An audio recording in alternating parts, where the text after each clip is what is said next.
Regular flossing is one of the most important ways we can maintain good oral hygiene. And your dentist, they can tell if you're lying about how often you floss. The benefits of flossing can't be understated. Not only does it remove food particles stuck between your teeth, but it prevents buildup of plaque and bacteria in your mouth. Of course, it isn't enough just to floss. Making sure that you're flossing properly and effectively is the best way to ensure good oral health.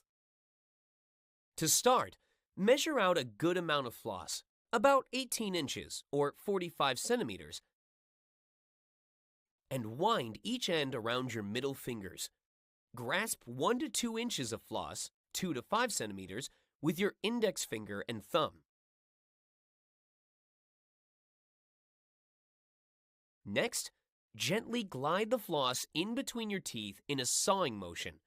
Be careful not to pull too hard so that you don't snap the floss in between your teeth.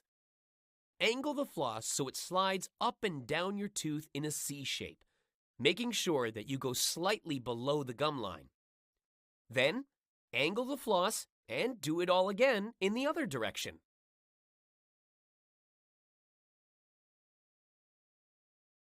Pretty easy, right? It's important to make sure that you floss before brushing your teeth, and try to do it at least once a day. Regular flossing and teeth brushing can help make sure that you maintain good oral hygiene. What's that? There's something in my teeth? No, there isn't. I just flossed.